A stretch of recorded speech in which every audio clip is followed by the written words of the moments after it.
예, 1년 중에 가장 더운 때입니다. 어떻게 지내시는지 모르겠습니다. 한 주간도 평안하셨나요? 예, 오늘 여러분들에게 우리 하나님께서 신령한 은혜 또 시원한 은혜가 여러분들에게 넘쳐날 수 있기를 바랍니다. 옆에 분들하고 이렇게 인사합시다. 하나님의 시원케 하시는 은혜가 당신과 함께 하시기를 바랍니다 하고 인사하십시다.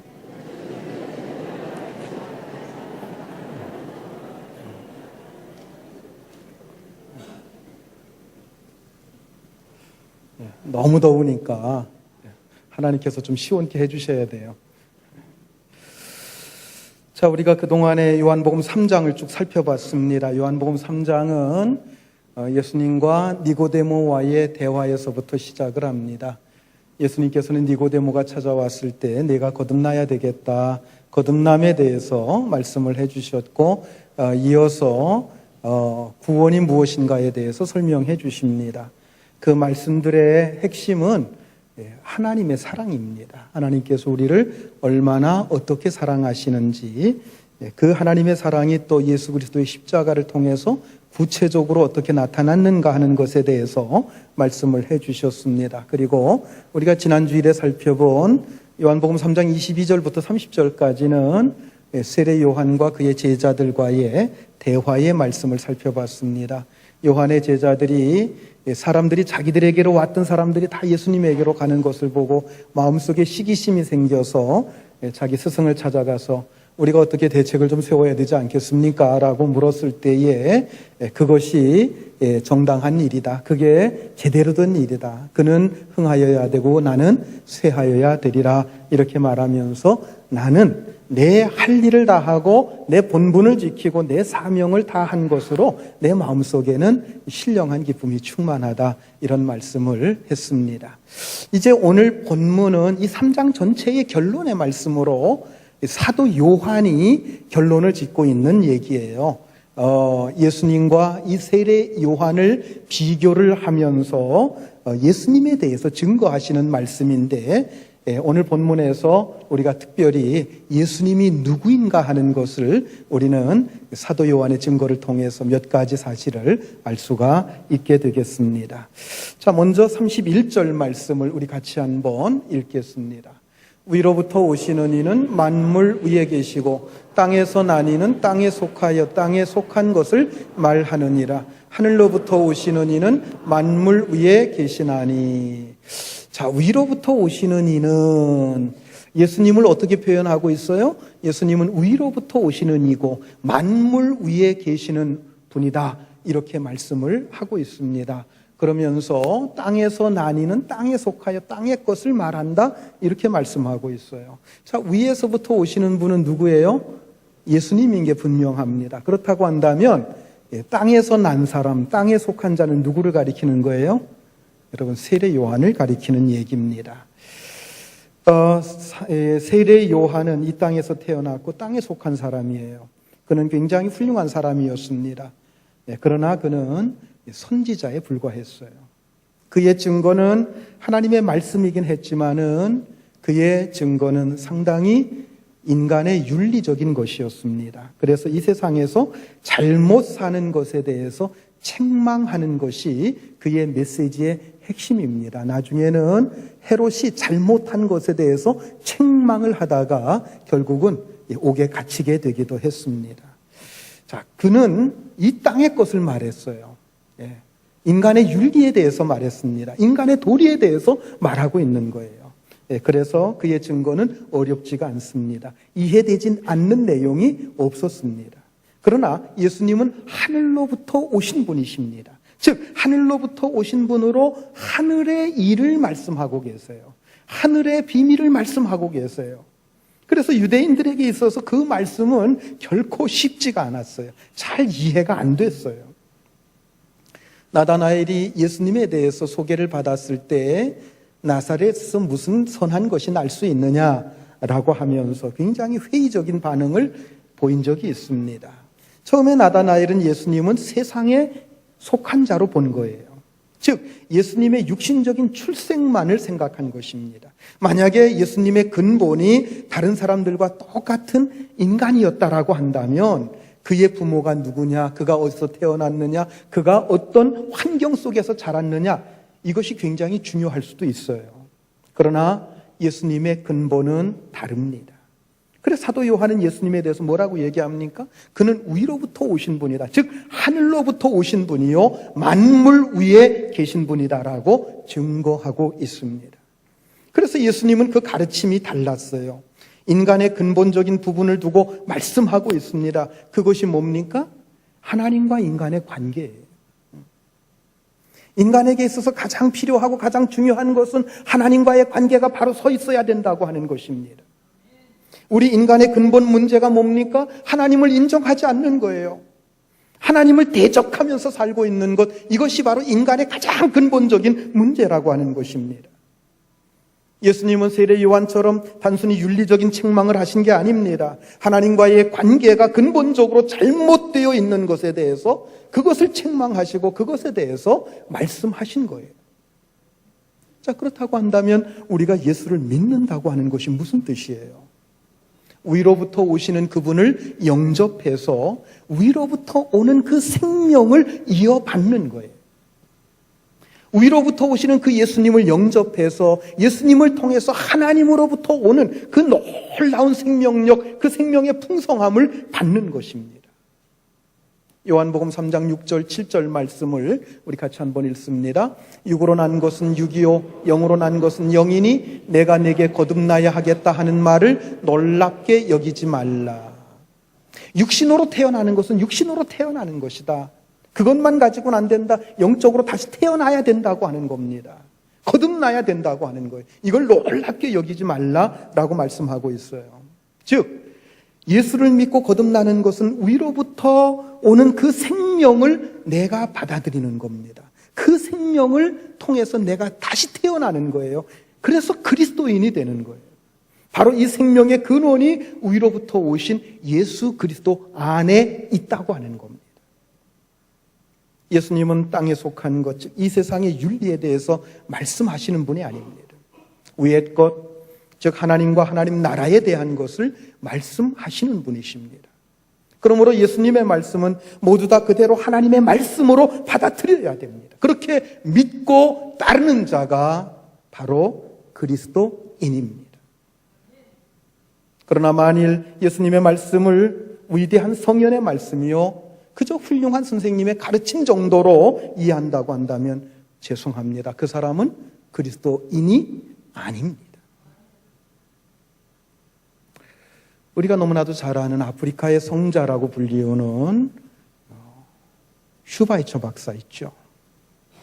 그분은 예수 그리스도에게 완전히 매료된 사람이었습니다. 그래서 그는 예수전이라고 하는 예수님의 전기를 쓸 정도로 예수님에 대해서 깊은 관심을 가지고 있는 분이었어요. 예수님의 위대한 사랑에 감동이 되어서 자신이 누릴 수 있는 많은 영광을 뒤로 했어요. 그는 훌륭한 의사였습니다. 그는 당대의 아주 위대한 파이프 올가니스트였어요. 그리고 사상가였어요.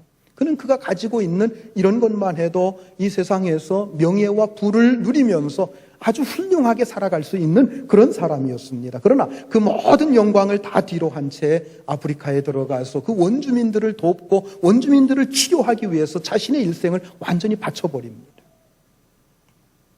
그런데 여러분, 그가 이해한 예수님은 인간적이고 희생적이고 순수한 사랑을 실천한 가장 이상적인 인간이었을 뿐이었습니다. 그는 예수님을 하나님이요 하늘로부터 오신 유일한 구세주라고 하는 것은 인정하지 않았어요. 그래서 그가 아주 훌륭하고 숭고한 삶을 산 것은 아주 높게 평가될 수 있지만 신앙적인 입장에서 본다고 할 때 그는 진정한 그리스도인은 아니었다라고 신학자들은 그를 그렇게 평가를 한다는 것입니다. 예수 그리스도를 하나님의 아들이요, 예수 그리스도를 하나님이요 유일한 구세주라고 믿는 데서부터 여러분 우리의 신앙이 출발하는 겁니다. 여러분, 기독교는 이 세상에 있는 여러 사상 가운데 하나가 아닙니다. 여러분, 하나님의 말씀인 성경은 이 세상에 있는 여러 좋은 책들 가운데 하나가 아닙니다. 예수 그리스도는 역사상에 있었던 여러 훌륭한 성현들 중에 한 분이 아닙니다. 그분은 유일한 길입니다. 유일한 진리입니다. 유일한 생명이 되시는 분인 줄 여러분 믿으시기 바랍니다. 우리가 적어도 이것만큼은 놓치지 말아야 돼요. 이것만큼은 꼭 지키면서 날마다 여러분들의 입술을 통해서 예수 그리스도를 고백할 수 있게 되기를 주의 이름으로 축원합니다. 여러분, 예수님은 하늘로부터 오신 분입니다. 그분은 하나님의 아들이시고 또한 삼위 하나님 가운데 한 분이십니다.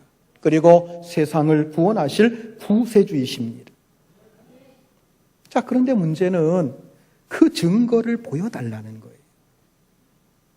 유대인들은 끈질기게 정말 당신이 하늘로부터 온 분이라고 한다면 그 증거를 보여주세요. 그 증거를 보여주세요라고 요구를 했습니다. 그들은 예수님께 표적을 요구했습니다. 뒤에 가서 보면 예수님께서는 그들에게 여러 가지 표적을 보여주십니다. 여러 가지 각종 병자들을 고쳐주십니다. 문둥병자, 안진뱅이, 그리고 소경된 자 다 고쳐주십니다. 물고기 2마리와 보리떡 5개를 가지고 5,000명이 넘는 많은 사람들을 한꺼번에 먹이시고도 충분히 남게 됩니다. 그럼에도 불구하고 그들은 여전히 당신이 하늘로부터 온 자라는 것을 우리가 믿을 수 있도록 표적을 보여달라고 그들은 요구했습니다. 여러분, 여기서 우리가 알 수 있는 사실이 한 가지가 있어요. 표적이라고 하는 것은 그것을 믿는 자에게만 표적이 될 수 있다는 겁니다. 아무리 놀랍고 신비로운 일이 일어난다고 할지라도 그것을 받아들이지 않는 사람에게는 놀라운 일도 되지 않고 신비로운 일도 되지 않는다는 것입니다. 그러나 여러분, 우리가 믿음을 가지고 이 세상을 한번 바라보십시오. 이 세상 속에는요, 하나님이 살아계신 증거가 너무너무 많이 나타나고 있다고 하는 사실입니다. 어느 구석 하나라도 하나님의 역사가 아닌 것이 없어요. 여러분, 자연을 보면서도 우리는 하나님의 숨결을 느껴야 됩니다. 하나님의 솜씨를 볼 수 있어야 됩니다. 하나님의 기묘 막측하신 하나님의 역사, 하나님의 아름다운 그 솜씨를 볼 수 있어야 됩니다. 무더운 여름밤에 이렇게 누워서도요, 왱왱거리는 모기 한 마리, 날파리 한 마리, 그걸 보면서도 우리는 하나님의 신비를 느낄 수 있어야 돼요. 여러분, 얼마나 신비롭습니까? 그 작은 모기 한 마리, 날파리 한 마리, 그게 저렇게 마음대로 날아다니면서 움직이는 것. 참 신비로운 거예요. 생명이라는 건 너무나도 신비로운 거예요. 그러나 여러분, 미련한 사람들은 이런 하나님의 증거가 보이질 않아요. 이게 문제입니다. 여러분, 증거가 없는 게 아닙니다. 수많은 증거가 있음에도 불구하고 그 증거를 믿지 못하고 받아들이지 못하는 것. 여러분, 이게 문제예요. 어느 여집사님이 목사님을 찾아가서 자신의 고민을 이야기를 했어요. 그 이야기를 다 들어보았는데 신앙적인 내용이라고는 눈꽃만치도 보이질 않는 거예요. 그래서 목사님이 그 집사님에게 물었습니다. 집사님, 하나님을 아십니까?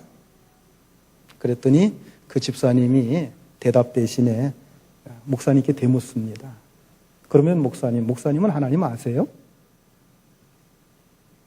목사님이 저도 잘 모릅니다. 그런데 나는 매 순간마다 하나님의 역사하심을 느끼면서 놀라고 있습니다. 여러분, 믿음으로 보면 이 세상에 하나님의 역사가 아닌 게 없어요. 그러므로 증거가 부족한 게 아니에요. 여러분, 뭐의 문제예요? 믿음의 문제예요. 믿음의 문제예요. 증거가 없는 것이 아니라 증거를 보지 않고 듣지 않으려고 하는 것이요, 그것을 믿지 않으려고 하는 것. 여러분, 이게 문제예요. 자, 32절 말씀 우리 같이 한번 읽습니다. 그가 친히 보고 들은 것을 증언하되 그의 증언을 받는 자가 없도다. 예수님께서는 하늘에서 친히 보고 들은 것을 증언하셨어요. 그게 뭡니까? 성부, 성자, 성령 삼위 하나님께서 의논하신 일이에요. 뭐에 대해서 의논하셨나요? 이 타락한 인간 세상, 멸망당할 인간 세상을 어떻게 구원할 수 있을까? 그것에 서로가 의논하시고 그거에 따라서 구원의 계획을 세우신 겁니다. 그 구원의 계획에 따라서 성자 예수님께서, 성자 하나님께서 이 세상에 오셨고 하나님의 뜻, 하늘의 뜻을 전하셨습니다. 그런데 그 백성들, 즉 이스라엘 백성들은 그 증언을 믿지 않고 받아들이지 않고 있었다고 하는 말씀입니다. 33절 말씀 우리 같이 읽겠습니다. 그의 증언을 받는 자는 하나님이 참되시다는 것을 인쳤느니라.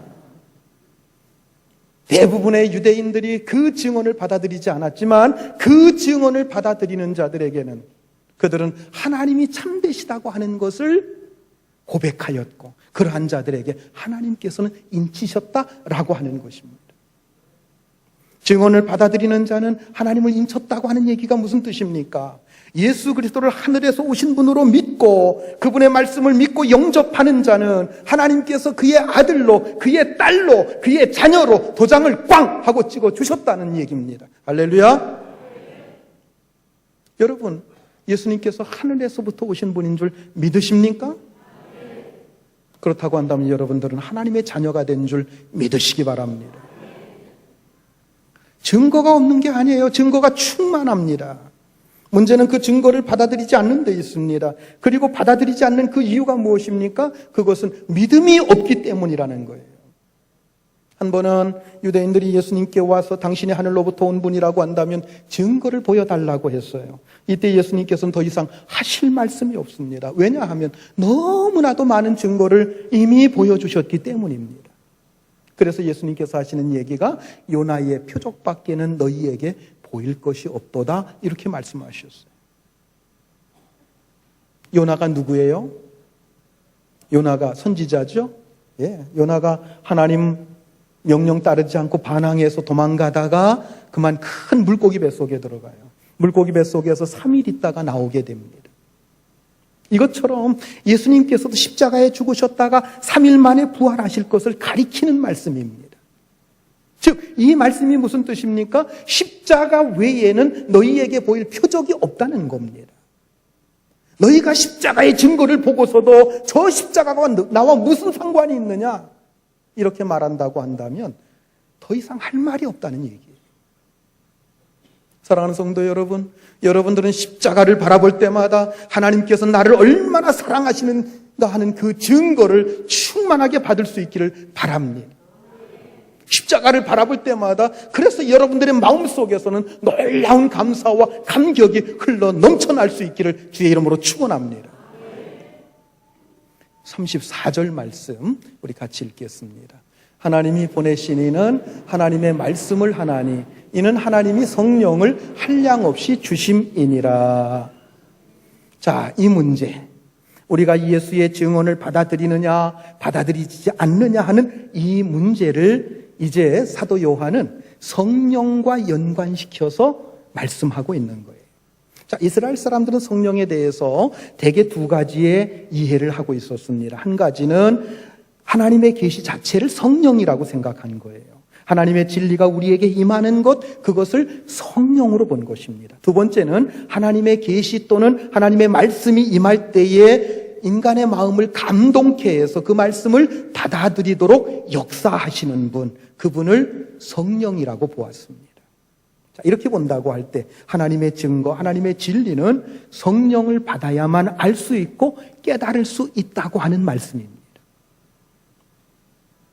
여러분, 성령의 역사가 아니고서는 예수 그리스도를 주라 고백할 자가 없다고 했습니다. 성령의 역사가 아니고서는 그리스도인이 될 수가 없는 거예요. 왜냐하면 예수를 그리스도라고, 예수를 주님이라고 고백할 수 있는 것이 성령의 역사이기 때문입니다. 로마서 8장 9절에 보면 그리스도의 영이 없으면 그리스도의 사람이 아니라고 말씀하고 있습니다. 그리스도인은 그 마음이 성령의 인도하심을 받는 사람이라고 하는 말씀입니다. 그리스도인은 어떤 일을 결정할 때 성령의 음성을 들을 수 있어야 됩니다. 여러분들이 진정 그리스도인이라고 한다면 여러분들은 매 순간마다 성령의 음성이 여러분들의 마음속에 들려져야 돼요. 여러분, 성령의 음성은요, 굉장히 다양한 방법을 통해서 여러분들에게 말씀을 들려주십니다. 하나님의 말씀을 듣는 가운데 들려지기도 합니다마는 때로는 사람들과의 대화를 통해서도 성령의 음성을 들을 수가 있어요. 어떤 사람과 얘기를 나누는데 상대방의 그 이야기를 통해서 하나님께서 저 사람을 통해서 나에게 지금 말씀하시는구나 하는 것을 깨닫게 되는 거예요. 때로는 부정적인 그런 의미에서 어떤 사람이 아주 나쁜 말을 해요. 그때에도 하나님의 음성을 들을 수가 있어요. 저거 사탄의 얘기구나 이러면서 사탄의 얘기라고 하는 것을 깨닫게 하는 거, 이게 성령의 역사거든요. 예. 그리고 어떤 사건 속에서도 우리는 성령의 음성을 들을 수가 있는 거예요. 자, 그러기 위해서는 굉장히 중요한 것 한 가지가 있어요. 뭡니까? 우리가 성령의 충만함을 받아야 된다는 것입니다. 사랑하는 성도 여러분, 성령의 충만함을 받으시기 바랍니다. 성령이 충만하지 않으면요, 수많은 증거와 수많은 역사가 나타나는데도 성령의 음성이 들려지질 않아요. 그 증거와 역사가 믿어지지 않는 거예요. 성령 충만 받아야 됩니다. 자, 본문 34절 말씀을 다시 한번 같이 읽겠습니다. 하나님이 보내신 이는 하나님의 말씀을 하나니 이는 하나님이 성령을 한량없이 주심이라. 하나님이 성령을 얼마만큼 주신다고요? 한량없이 주신다. 한량없이가 얼마만큼일까요? 무한정하게. 네. 무한정하게 한량없이 주신다는 겁니다. 하나님께서 보내신 그 아들에게 성령을 한량없이 부어주셨어요. 그분 자체가 성령으로 잉태하신 분이세요. 요한에게 세례를 받고 올라오실 때 성령이 그분 위에 임하셨습니다.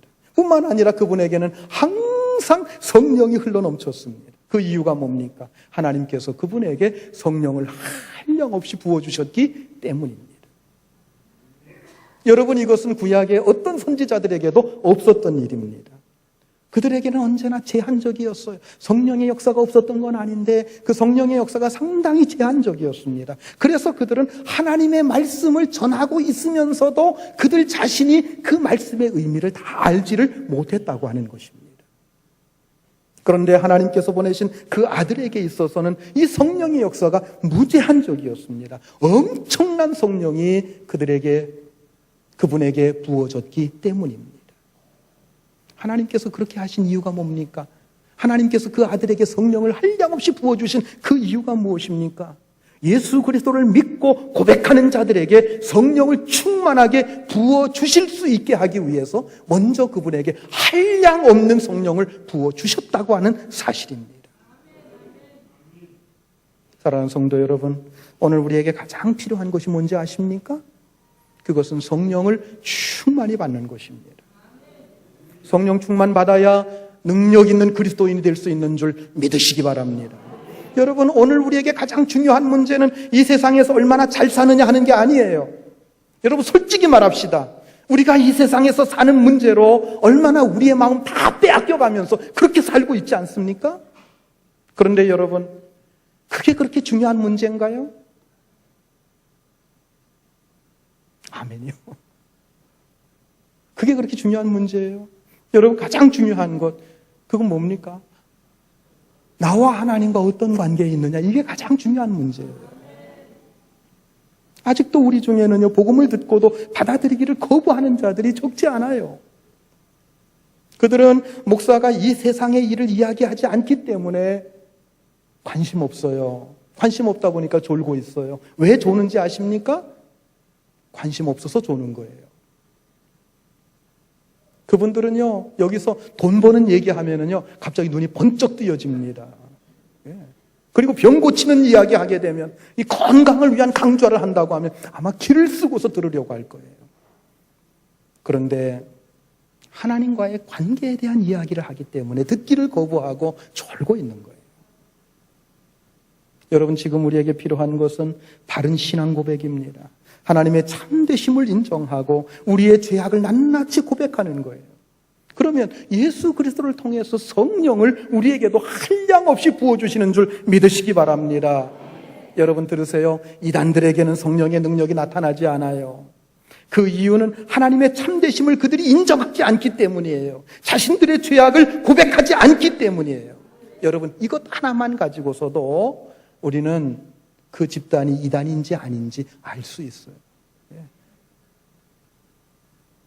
하나님을 참되시게 고백하느냐, 그거 보면 돼요. 그리고 자신의 죄악을 늘 회개하고 고백하느냐, 이거 보면 됩니다. 성령은 우리의 내면을 바꾸어 놓습니다. 온갖 죄악으로 더럽혀져 있는 우리의 중심을 치료해 주세요. 그래서 주님께서 성령을 한량없이 받으신 것처럼 우리도 성령을 충만하게 받아야 되는 거예요. 여러분, 성령은 생명의 영입니다. 그래서 죽은 영혼을 살리는 일을 하세요.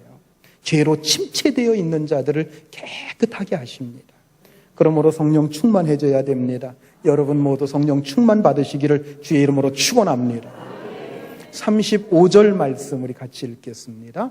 아버지께서 아들을 사랑하사 만물을 다 그의 손에 주셨으니. 자, 우리가 예수 믿는다고 할 때 또 하나의 내용이 여기 있습니다. 하나님께서 그의 아들을 사랑하셔서 그 아들에게 모든 권세를 주셨다고 하는 얘기예요.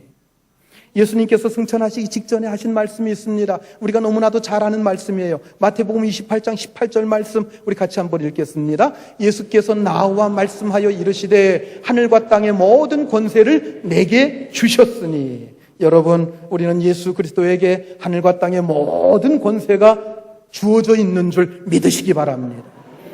예수 그리스도를 하나님의 계시자여 천국 복음의 선포자로만 믿는 게 아닙니다.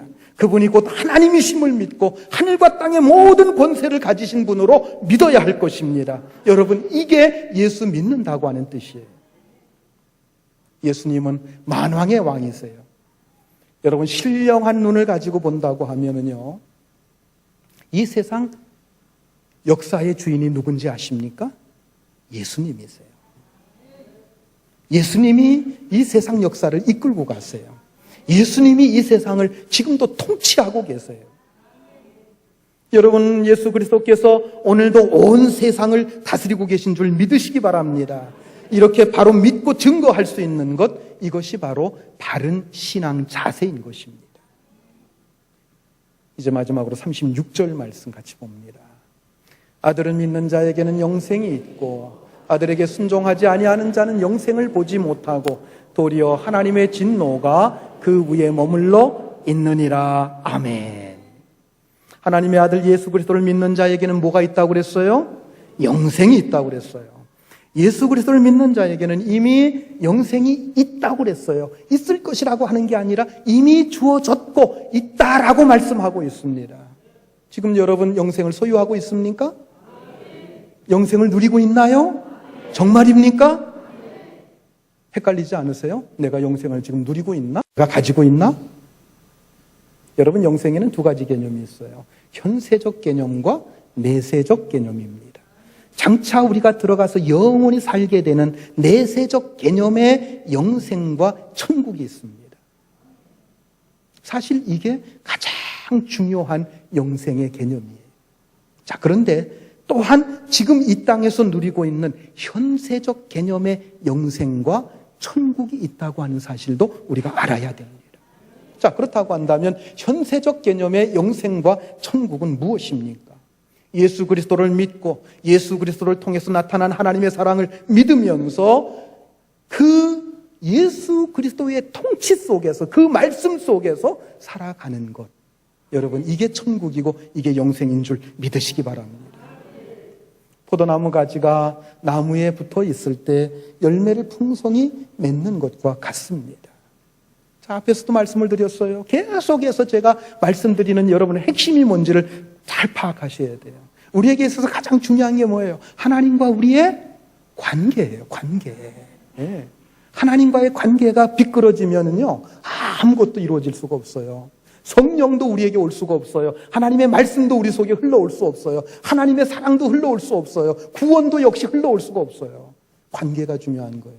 여러분, 아무리 튼튼하고 좋은 포도나무 가지가 있다고 해도 그 포도나무 가지가 나무에 붙어 있지 않으면 아무 소용없어요. 시간 지나가면 다 말라 죽게 돼 있어요. 관계가 중요한 거예요. 예수 그리스도를 통해서 하나님과의 관계가 바로 섰을 때 우리에게는 생명의 풍성함이 주어지는 줄 믿으시기 바랍니다. 그리고 예수 그리스도를 통해서 하나님께서 성령을 충만하게 부어주심으로 성령의 열매를 가득히 맺게 되는 것, 여러분 이게 바로 영생이고 이 땅에서의 천국인 줄 믿으시기 바랍니다. 반대로 예수 그리스도를 믿지 않고 예수 그리스도에게 순종하지 않는 자는 어떻게 된다고 그랬어요? 36절 말씀 다시 한번 같이 보겠습니다. 아들을 믿는 자에게는 영생이 있고 아들에게 순종하지 아니하는 자는 영생을 보지 못하고 도리어 하나님의 진노가 그 위에 머물러 있느니라. 예수 그리스도를 믿지 않고 순종하지 않는 자에게는 영생이 있다고 그랬어요? 없다고 그랬어요? 없다고 그랬어요. 그 대신에 뭐가 있다고 그랬어요? 하나님의 진노가 그 위에 머물러 있느니라 그랬어요. 그 사람은 아무리 교회당에 수없이 드나들어도 영원한 생명을 경험할 수가 없어요. 물론 교회당에 나와 있다고 하는 것은 그만큼 기회가 많아진다는 뜻입니다. 그러나 중요한 것은 믿고 순종해야 되는 거예요. 그렇지 않으면 진노의 먹구름이 그 위에 머물러 있어요. 언제 그 진노의 먹구름이 그 위에 쏟아질지 모릅니다. 그러므로 빨리 마음속에 있는 그 불신의 벽을 깨뜨려야 됩니다. 자신의 죄악을 하나님 앞에 고백하고 예수 그리스도를 구세주로 영접해야 됩니다. 그리고 그 말씀을 따라서 순종하면서 살아가기로 작정해야 됩니다. 하나님의 참되심을 인정하지 않고 하나님의 말씀을 거부하고 당장 눈에 보이는 일만 위해서 쫓아다니는 사람은 지금은 행복해 보일지 모르지요. 좋은 차 타고 좋은 집에서 돈도 마음대로 쓰고 얼마나 좋습니까? 아쉬운 것이 없어 보입니다. 그러나 여러분 중요한 것은 그러나 그 위에는 시커먼 하나님의 진노의 먹구름이 위에 머물러 있어요. 이 진노의 먹구름이 언제 그 사람 위에 쏟아질지 몰라요. 그 후에는 지옥이에요. 그 후에는 지옥이에요. 뜨거운 유황으로 타는 불못이 있다고 여러분 성경은 분명하게 증거하고 있습니다. 여러분 결코 천국과 지옥은 가상의 세계가 아니에요. 장차 우리 앞에 펼쳐질 실제 세계인 줄 여러분 믿으시기 바랍니다. 우리가 그 나라에 들어가게 되면 오히려 지금의 세상이 꿈같이 여겨질 거예요. 아마 그 천국에서 서로들 그런 얘기들 할 거예요. 아, 그때 정말 그러한 세상이 있었나? 여러분 어린 시절에 어디 좋은 데 갔든 어떤 경험을 했든 그런 일들이 어렴풋이 느껴지잖아요. 예, 그것처럼 그런 세상이 있었나? 그게 실제 세상이었을까? 아마 오히려 그렇게 생각이 될 거예요. 사랑하는 성도 여러분, 지금 여러분 위에 영생이 머물러 있습니까? 아니면 여러분 위에 하나님의 진노가 머물러 있습니까? 굉장히 중요한 겁니다. 사랑하는 성도 여러분, 예수 그리스도께서 하늘로부터 오셨고 만물 위에 계신 줄 믿으시기 바랍니다. 예수 그리스도의 말씀을 듣고 하나님이 참되시다고 날마다 고백하시기를 바랍니다. 또한 하나님께서 예수 그리스도를 통해서 성령을 한량없이 부어주시는 줄 믿으시기 바랍니다. 예수 그리스도에게 하늘과 땅의 모든 권세가 주어진 줄 믿으시기 바랍니다. 마지막으로 예수 그리스도를 믿는 자에게는 영생이 있고 예수 그리스도를 믿지 않고 순종하지 않는 자에게는 하나님의 진노가 그 위에 머물러 있는 줄 믿으시기 바랍니다. 오늘 이 믿음을 가지고 고백하시길 바랍니다. 그래서 여러분들 마음속에 성령이 충만하고 하나님의 생명이 충만해지고 천국에 대한 소망이 더욱더 분명해질 수 있는 여러분들이 될 수 있기를 주의 이름으로 축원합니다. 기도하시겠습니다. 은혜로우신 아버지 하나님 고맙습니다. 이 시간